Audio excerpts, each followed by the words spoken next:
Cette émission est une rediffusion. C'est pas normal.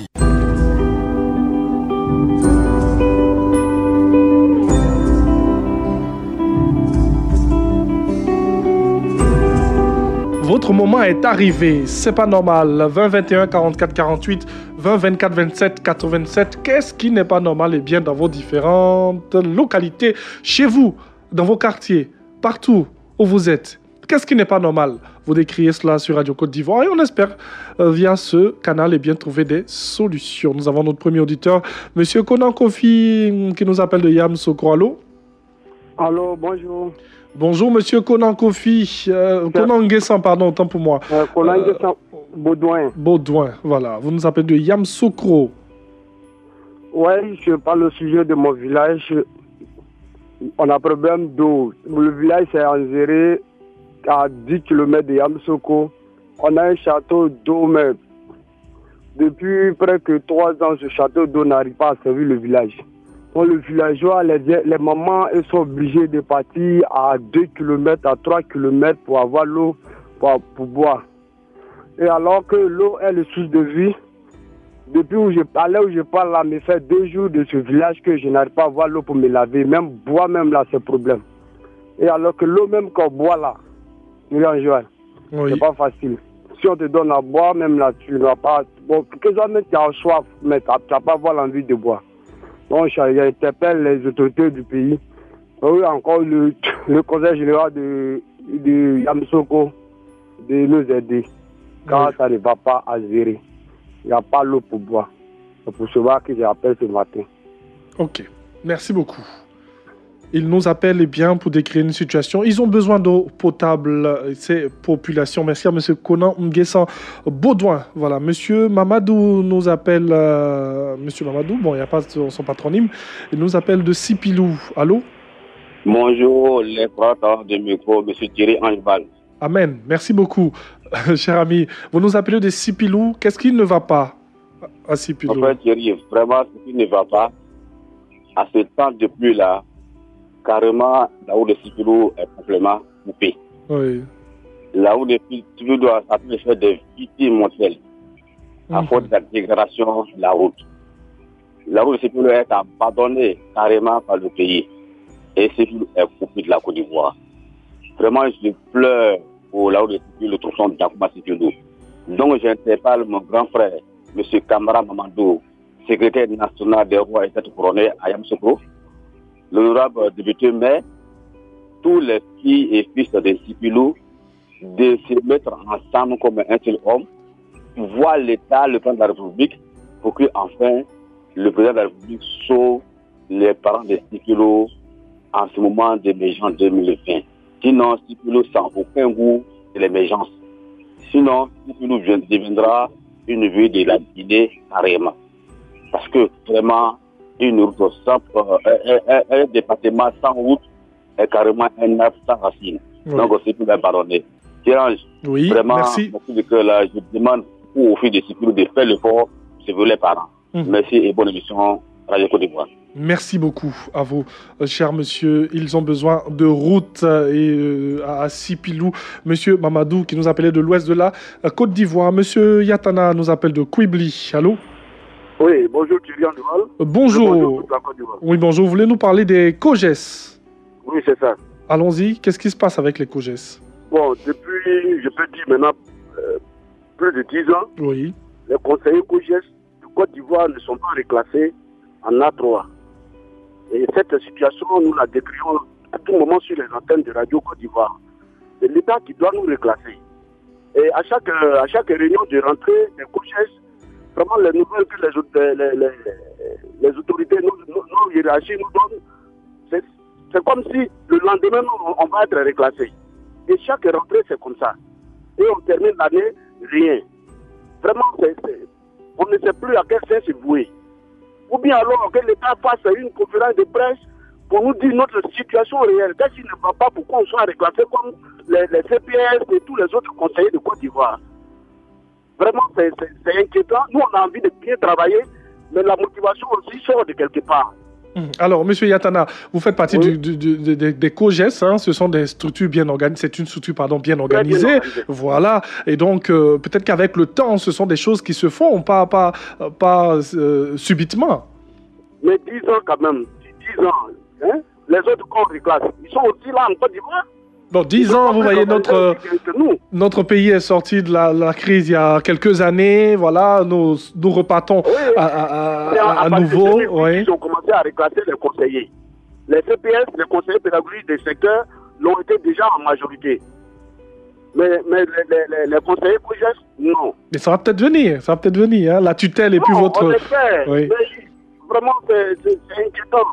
On comprend bien, monsieur Voilà. Yatana, on comprend bien. Vraiment, je demande au président de la République de se pencher sur notre cas. Chaque année, le début, c'est l'espoir, et puis après, désespoir. Qui n'a pas envie, quand on travaille là, qui n'a pas envie d'être avancé, Bien sûr. d'être reclassé? Merci beaucoup, monsieur Yatana. Alors, je pense que nous allons garder l'espoir et permettre à ce que cette situation soit mise au bon point. Monsieur Zou Gervais nous appelle de Yopougon. Allô? Oui, bonjour, monsieur Thierry Anjoal. Bonjour, monsieur Zou Gervais.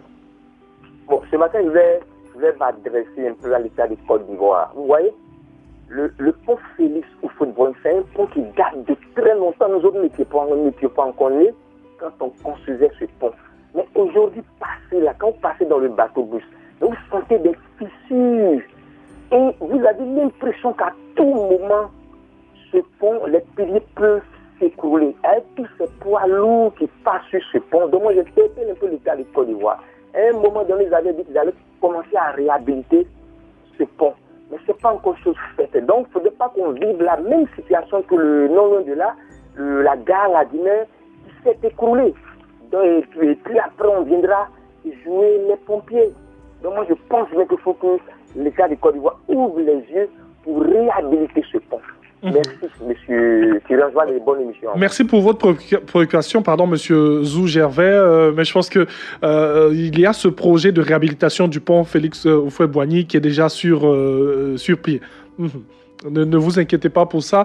Ce sont des projets à court et très court terme. Monsieur Salé nous appelle de Tias-Salé. Hein. Allô? Oui, bonjour monsieur. Bonjour, nous vous écoutons. Oui, j'appelle de Tias-Salé.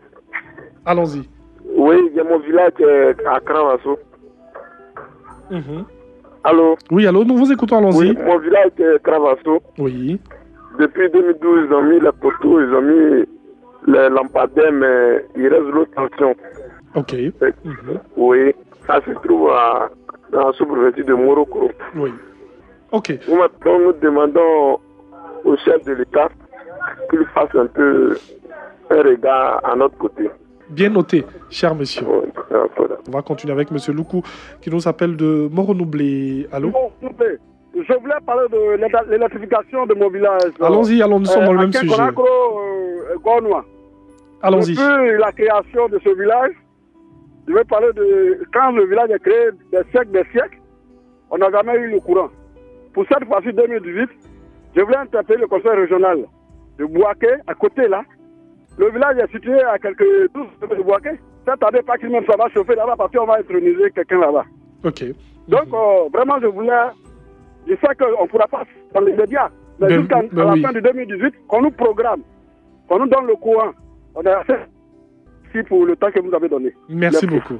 Merci à monsieur Loukou, qui reste réaliste, qui demeure réaliste face à ce genre de requêtes, à ce genre de demandes. Voilà, besoin d'électricité dans sa localité. Allez, nous poursuivons avec monsieur Aka qui nous appelle d'Alosso. Bonjour monsieur. Bonjour monsieur Aka. Monsieur Aka Nyanzou à Losso 2. Merci. Allons-y pour la précision. Oui, je suis président de COGES au groupe scolaire à l'OCE 2A et 2B. Et depuis l'année passée, j'ai fait une doléance auprès du conseil régional pour la réhabilitation d'une classe de CM2.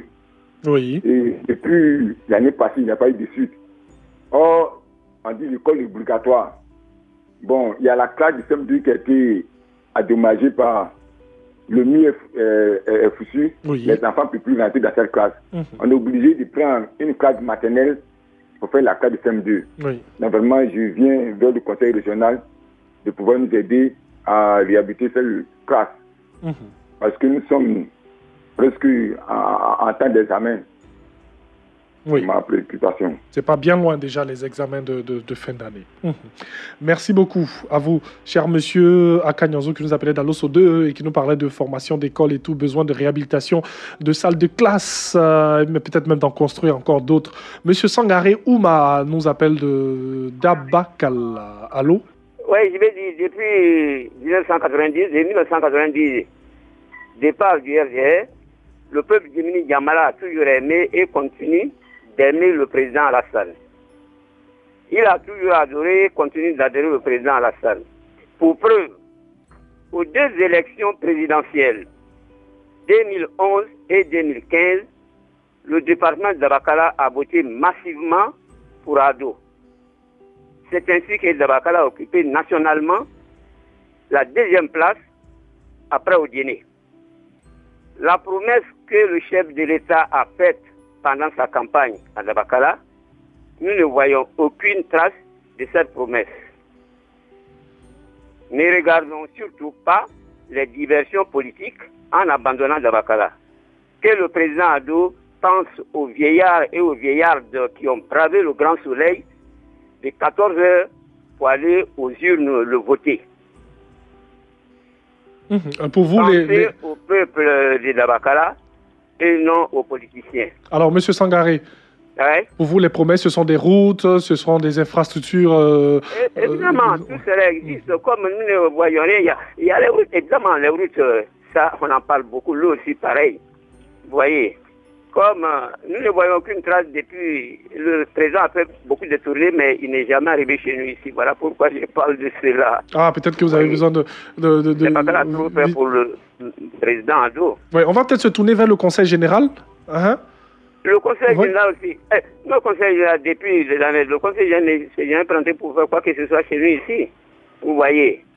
C'est pourquoi je m'adresse au chef de l'État et à la première dame. Okay. On pense à Dabakala au mot vieillard. Moi-même qui parle, j'ai plus de 80 ans déjà.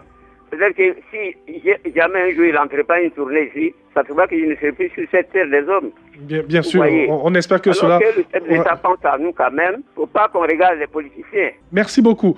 Monsieur Sangaré, ne pas regarder les politiciens, oui, mais penser aux populations, vous l'avez dit, comme c'est le cas avec nos autorités qui font main et pieds pour essayer tant bien que mal de faire plaisir à toutes nos populations. C'est pas facile.